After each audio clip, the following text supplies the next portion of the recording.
From some of the most unexpected cameos to a Lana Del Rey reference in the mix, here are some Easter eggs you might have missed in Rian Johnson's latest mystery, Glass Onion. Warning, this video might contain spoilers. Now let's start with the cameo, shall we? When the group of friends were trying to unlock the puzzle sent by Miles Braun, Yo-Yo Ma made a special appearance. One of the riddles in the invitation was a musical number that needed to be identified and elaborated. Typical detective-level stuff. The song was Bach's Little Fugue in G minor. Who solved that riddle? None other than the world-renowned cellist, of course.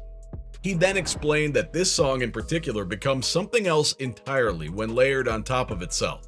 Fugue is a beautiful musical puzzle based on just one tune. And when you layer this tune on top of itself, it starts to change and turns into a beautiful new structure. This can't Shazam, it's a lamp. This ended up helping the group solve the riddle and eventually revealing the invitation card. Though I would have gone with Helen's approach and just smashed the box with a hammer. Yo-Yo aside, who else was in the film that went right underneath our noses? I'd go with the movie's chronology, but everything's connected with each other, so I'm going to go up and down for just a second. Okay, so you might not have realized it, but there was one particular actor in Glass Onion who has appeared in almost every movie by Johnson. Joseph Gordon-Levitt made a rather unconventional cameo in this sequel. If you remember correctly, back in Knives Out, he was a TV detective in a show that Marta watched with her mother. Now in Glass Onion, he doesn't technically appear in the film. You know that loud dong that rings every hour on Miles' private island? Yeah, that's Joseph's voice. It's okay if you didn't pick that up on your first watch. I'm pretty sure no one did. The 500 Days of Summer actor aside, Ethan Hawke also had a brief role in the film along with two other popular stars. Hawke plays the man who gives everyone the COVID vaccine, which is basically a Men in Black kind of device that shoots something into your throat. If only that was real. Some of us really don't like needles. Hugh Grant shows up for like 3 seconds to pick up the broken parcel Helen delivers to Benoit Blanc. Turns out he played the detective's husband. Hooray for casual representation. Speaking of actors who have roles in every film of the director, Noah Segan returns as a totally different character in the sequel. In Knives Out, he played one of the police detectives trying to solve the murder of Harlan Thrombey. In Glass Onion, he plays Daryl, a background character used mainly for comic relief who has no involvement in the intense ongoing plot whatsoever. In one of his interviews, the filmmaker said that Segan is one of his best friends. So why shouldn't he be in every movie he makes? Rian sure has some favorites when it comes to the stars of Hollywood. Clearly, Levitt and Segan are on top of his casting list. Who else gets this bias when it comes to his movies? Natasha Lyonne plays herself in the latest mystery film.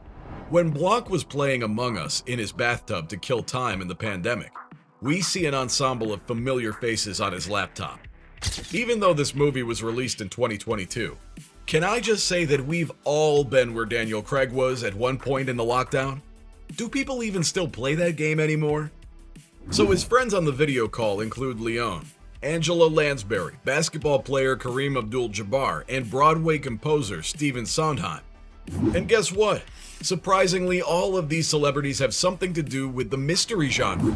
After retiring from basketball, Kareem wrote a series of novels based on Mycroft Holmes. You know, Sherlock's brother. One of Sondheim's greatest plays is Sweeney Todd, the demon barber of Fleet Street.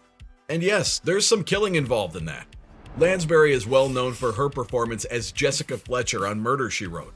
Natasha starred in Johnson's murder mystery series Poker Face. And let's just say that season finale was bonkers. Now, Rian also talked about how the series is set in the same universe as Knives Out. So when are we getting the Avengers level crossover?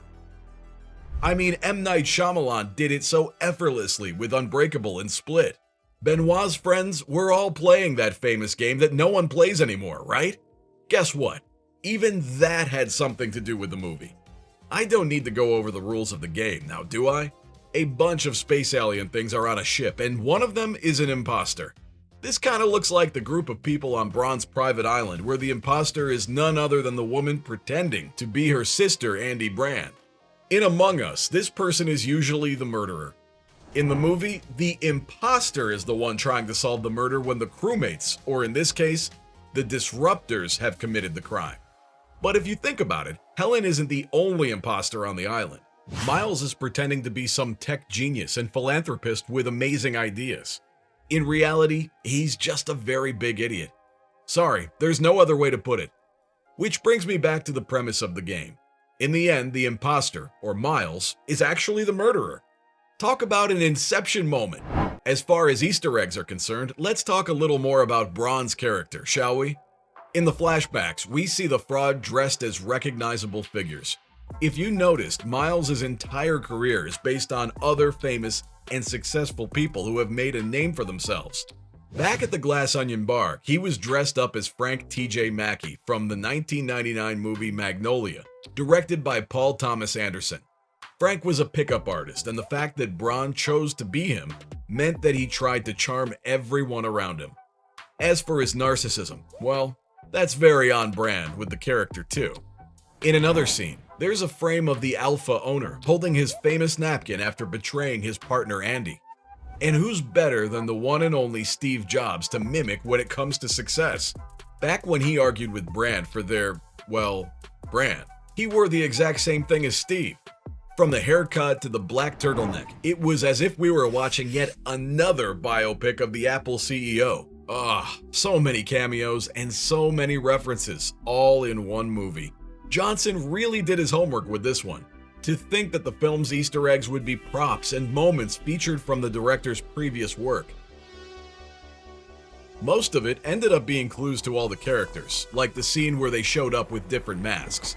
This was kinda obvious by the way each character wore it, telling us a lot about them.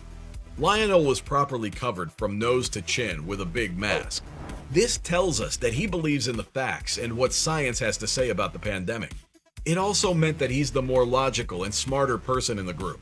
Claire, on the other hand, wore hers like the stereotypical white suburban mom, with the mask not covering her nose. This could mean that she's a really busy woman with no time for things like vanities, and lacks the need to care for others. Speaking of being ignorant, Duke and his girlfriend Whiskey make a thunderous entrance on their loud motorbike. And no, they wore nothing on their face. If two people roamed around like that in 2020, they'd have been the hot topic of debate on the internet in no time. And of course, who can forget Birdie? The mesh mask could likely be a reference to the time Lana Del Rey wore one in public. This character needs to stay relevant to the press, but can't really make it on her feet because of her misunderstanding of sensitive topics. You know, like racial slurs and all that. Call it cute, or just dumb. Either way, those are all the Easter eggs you missed in Glass Onion.